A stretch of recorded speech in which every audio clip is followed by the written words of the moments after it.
custa um sonho? Não falando de valor mesmo, de inscrição, de bike, de despacho de bagagem, nada disso, mas quanto custa viver um sonho? Para mim custou muito. Custou muito tempo, muitos nãos que eu tive que aprender a dizer, muitas horas da minha vida que eu abdiquei para estar treinando e chegar até aqui, muitos encontros de família que eu tive que dizer muitas vezes que não poderia estar, e muitos amigos que cederam bastante a minha presença para que eu pudesse chegar até aqui. Então, custou muito alto e eu realmente acredito que grandes sonhos exigem grandes coisas da gente e, de fato, esse sonho me cobrou muito. Meu nome é Isis Ayana, eu tenho 23 anos, sempre fui uma criança que esteve envolvida com um movimento, seja de qualquer forma que ele for, já nadei, já fiz hipismo, ginástica, fui bailarina por 20 anos da minha vida, então sempre estive envolvida aí na disciplina do esporte, de certa forma, e sou muito apaixonada por isso, mas nem de longe eu me imaginei fazendo triatlon quando eu tivesse adulta, e muito menos indo para um mundial de Ironman 70.3 em Nice, na França. Isso realmente é completamente fora dos meus planos de vida. Desde pequenininha eu fui uma criança diferente, mais introvertida, sempre gostei muito de ler, de poesia, de poema, de literatura e nunca me encaixei 100% dentro do que as minhas amigas faziam na época. Eu sempre fui meio estranha quando era mais nova. E aí eu acho que o triatlon ele veio como uma forma de eu me descobrir mesmo e uma forma de eu me mostrar para o mundo sem ter que me expressar muito com palavras. O que antes era ocupado pelo balé, que era a forma que eu tinha de expressar os meus sentimentos dançando, hoje é o lugar do triatlon na minha vida. Então eu acho que o triatlon ele traz tudo que eu tenho de força, de potência, de personalidade e ele consegue concretizar em algo que vai muito além de falar sobre mim. É algo que fala sem ter que se expressar através de palavras, então é o momento que eu tenho de mostrar a minha força, o meu poder, a minha potência e toda a minha personalidade. E é como se fosse uma arte para mim. Eu sempre gostei muito de arte, eu tenho até tatuado no meu pescoço.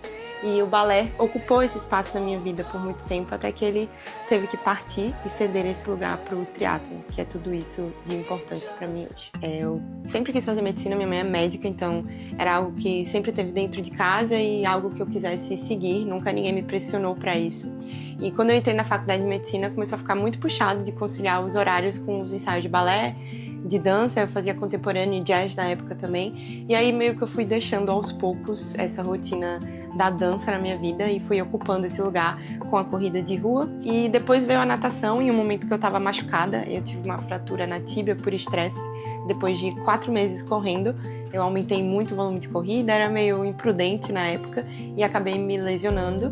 E aí a única atividade física que o médico liberou para mim na época foi nadar, e aí eu voltei a nadar. Eu já nadava quando era menor e voltei a nadar no ano passado. Atualmente eu tenho 1 ano e 2 meses de triatlon na minha vida, é muito recente, é algo muito novo, mas eu já tenho certeza que eu vou fazer isso por muitos anos, assim como foi com o balé, então acho que é uma coisa que vai ser constante na minha vida por muito tempo. O Ironman 70.3 Aracaju foi uma montanha-russa enorme, foi a minha primeira prova, meu primeiro 70.3 e eu tava com altas expectativas. Todo mundo que faz uma primeira prova vai saber do que eu tô falando, é uma sensação que a gente nunca vai sentir na vida de novo. Depois dessa prova eu já fiz algumas outras provas de Ironman 70.3 e nunca vou ter o mesmo sentimento que eu tive nessa prova de Aracaju. Eu tava em casa com minha família, todos meus amigos aqui na torcida. E o ciclo que eu fiz foi muito bonito, então eu tinha grandes expectativas nesse dia. Foi um dia mágico que eu vou lembrar para sempre, foi onde eu conquistei minha vaga para o Mundial de Nice, na França, e o segundo lugar na categoria 18 a 24 anos, que é o Age Group, e foi um dia que eu fui muito feliz e também com muitas aventuras. Foi uma prova muito dura, muito quente, eu consegui aproveitar cada momento da prova, na natação, no ciclismo e até na corrida, que era onde estava toda a minha família e os meus amigos. Eu tinha uma meta de corrida bem ousada e eu estava conseguindo fazer ela super bem, até que no final da prova eu passei muito mal, eu tive uma hipertermia, meu corpo subiu para 40 graus, minha temperatura bateu e eu realmente desliguei assim, o disjuntor total. No final faltava menos de 400 metros para acabar a prova e o meu corpo realmente deu PT total. Eu passei muito mal no final da prova, eu terminei a prova e fui pro posto médico e tudo, a temperatura muito quente, tiveram que resfriar o meu corpo, então foi um grande susto assim. A sorte é que já estava bem no final, então consegui concluir a prova, tive a ajuda de amigos, torcida e de Anderson, que foi um professor que estava lá na prova comigo, me ajudou nessa reta final.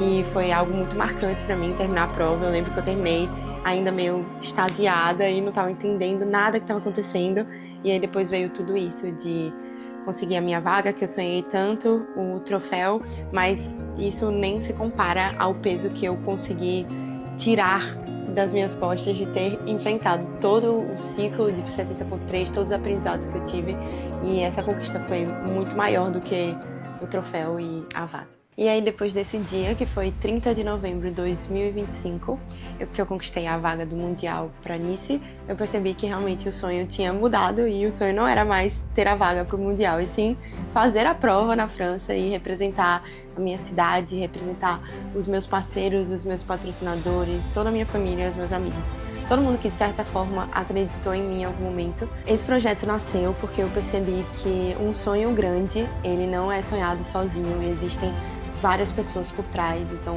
a todos os patrocinadores que acreditaram nisso junto comigo, vocês estarão comigo nesse sonho, vão comigo para a França e a gente vai realizar isso juntos. A minha família, que sempre me deu suporte e apoio, principalmente a minha mãe, que acredita até mais que eu em todos os meus sonhos, a todos os meus amigos, ao meu namorado, que foi o maior parceiro que eu tive aí nesse ciclo, até chegar no dia da prova de Aracaju e conquistar essa vaga. E a todo mundo que, de certa forma, cedeu um pouquinho de algo para que eu pudesse estar aqui hoje e realizar esse sonho. Isso é nosso, e tudo que a gente vai realizar daqui para frente é de vocês também. Esse documentário, ele vai mostrar tudo que eu vou viver antes da linha de largada, Nice, e que é o mais importante, o ciclo que a gente vai construir até o dia da prova, no dia 12 de setembro de 2026.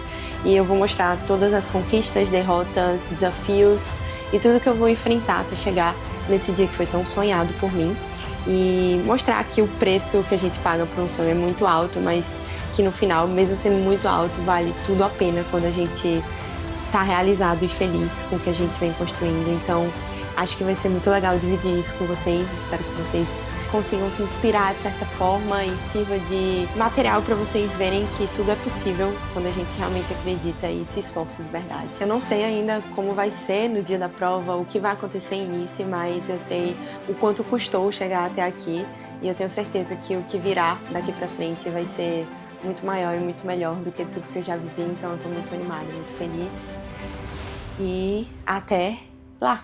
Lembrem de se inscrever no canal e ativar as notificações para ficarem por dentro dos próximos vídeos e os próximos episódios do documentário que virão. E é isso, esse é só o começo da minha jornada até Nice. Eu espero que vocês acompanhem por aqui. E um beijo e até o próximo vídeo.